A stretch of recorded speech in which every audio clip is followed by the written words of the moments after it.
I stopped going out to dinner. I stopped going out dancing. I stopped getting my nails done, stopped getting my hair done. And every 2 weeks when Ella Unified paid me, I wrote a check to my dream. And I wrote in the memo line, funding my dream. And I would mail the check to the bank, Wells Fargo. And I mailed a check to myself every 2 weeks for 3.5 years.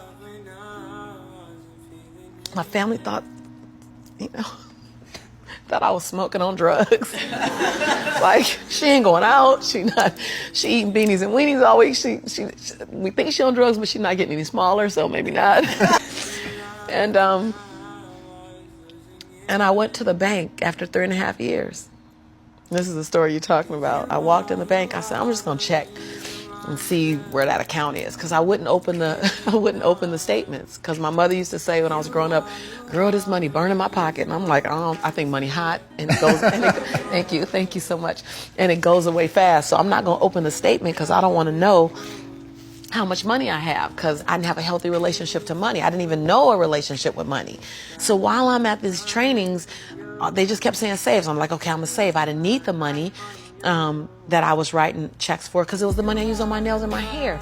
And then every check I wrote to myself, I made a challenge with myself that it had to be 5% more than the next check.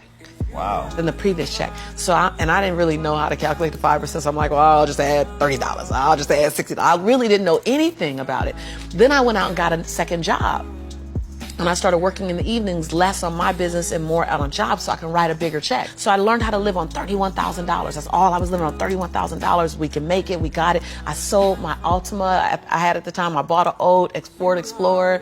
I just skinnied down. I moved out of my 3-bedroom house. I moved in with a roommate. She smoked even, and I was like, okay, I'm gonna put towels under the base of the door. Y'all, you gotta be inconvenienced.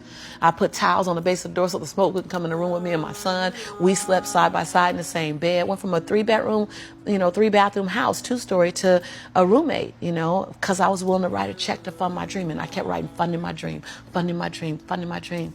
And I walked in the Wells Fargo 3.5 years later, and I gave her my name. I said, hi, my name is Lisa Nichols. And she's like, you the funding my dream lady. I was like, yeah. So all these tellers came running around. The manager came around, because I guess everybody had processed a check or two.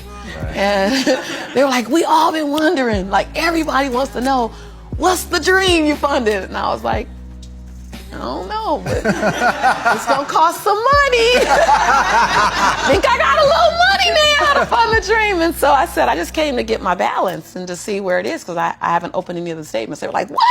I said, no, I haven't opened any of the statements because money burns my mama's pocket, so it might burn my pocket, so I don't want to spend it. So she wrote the balance down. You know how they write the balance down, and she turned it and passed it to me, and I looked at it, and I said, no, ma'am, my name is Lisa Shante Nichols. This is my social security number. I don't even want that money because y'all gonna want it back, and I don't want to get in trouble, so can you just give me my account? Because I didn't know anyone in my family that had $5,000 in their account, $10,000 in the account. So when you write down that I have $62,500 in my account, that's not mine. And so they all teared up, like everybody started crying. They're like, no, it's yours.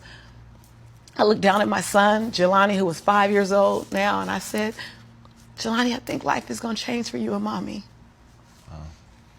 My son said, Mommy, can we finally go to McDonald's now?